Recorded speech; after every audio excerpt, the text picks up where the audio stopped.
Hi guys, welcome to Simple Programming. In this video, let us take a look at how to use a transformer from the Spring integration components. Say you have an application that accepts and processes data in JSON format, and you are connected to some external system that can process only XML. Now you have to go through the pain of converting your Java object into XML before sending the request to that external legacy system, where Spring integration gives you a transformer to make your job easy. A transformer converts the payload or structure to another form, like for example, XML payload to JSON or JSON payload to an XML. There are multiple inbuilt transformers which you can make use of. For example, there is an XML to object transformer, where there is an object to XML. You can convert from object to string. You can even convert a file to string. You can deserialize an object, you can serialize an object, you can convert an object to map, or you can convert an object to JSON. Let's take a look at one of the simple example to understand how a transformer works. In our previous example, we looked at how messaging gateway and service actuator works in Spring integration project. In this example, we are going to look at how transformer works. So for this, let us quickly go into our configuration file, and in our configuration file, I have few configurations in it. One is object to JSON transformer. That is, when an input channel comes to integration.student.gateway.channel, it is going to convert the object into a JSON format and send it to an output channel. The object to JSON formatter is going to use an object mapper, which is Jackson to JSON object mapper, and it is going to convert the actual object. In this case, the example is going to have a student object. This student object will be converted to a JSON with the help of this Jackson to JSON object mapper. Then it outputs the result to an output channel, which is integration.student.object to JSON.channel. And let us take a look at what this channel is about. For this example, I created a student service which is going to be a component class, and it's going to have a couple of service actuator methods. So you can have multiple service actuators in your project, and you can have multiple mappings to this. So this example, I'm going to get the output of our object to JSON channel, and then what I'm going to do is I'm going to simply print it out. Then once printed, then I'm going to send the same message to another queue, that is integration.student.json to object. That is, the converted JSON object is again converted to the actual student object.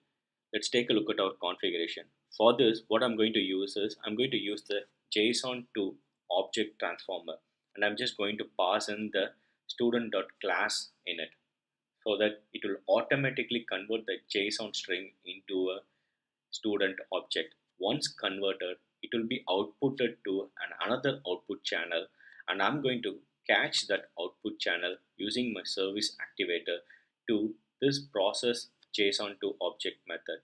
Inside process to JSON object method, I'm going to get the reply channel and then reply back this object as a string to my controller. Let's quickly take a look at our controller. The controller is quite simple. I have a post mapping which is going to accept a student object, and then it's going to process the student details. The input is going to be student, and let us take a look at our integration gateway. Like I said in my previous example, right, you can have multiple gateway inside a messaging gateway. So I have created one more gateway here, which is going to be a process student details gateway, and it's going to, the request channel for this is going to be integration.student.gateway.channel. It's going to accept a student object and return a string. So in this case, right, let us,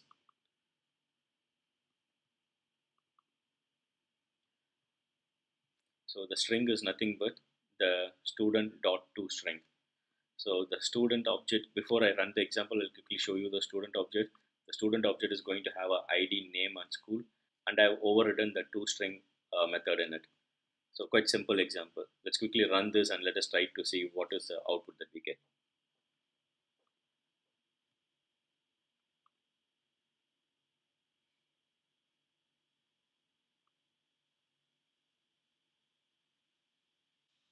I'm going to clear the console so that you'll be able to see the printed information in a clear manner.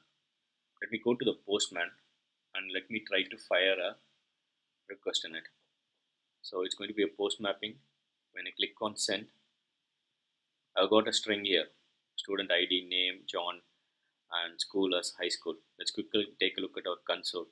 In our console, we have a generic message. So what happens is like when the request comes in, it goes to the object to JSON transformer. The object is transformed into a JSON string, and then it comes to the receive message service activator. Once it comes to the receive message service activator, I'm printing the entire message. So the entire message is a generic message with the payload and headers in it. You could see the reply channel here, and you'll see the timestamp and then error channel in this along with an ID. So these are the content that is available in the generic message. Then I'm going to print the payload of the message. When I print the payload of the message, you could see here it is converted into a JSON string. And then what happens is like I'm sending this message again to another channel that is going to convert this JSON string into an actual student object. Once converted, it is then caught by the process JSON to object service activator. And when it comes to the service activator, I'm printing this actual object of the student and then returning it as student.toString. A very simple example to demonstrate how this transformer works in Spring integration. Thanks for watching guys, and please subscribe for more such videos.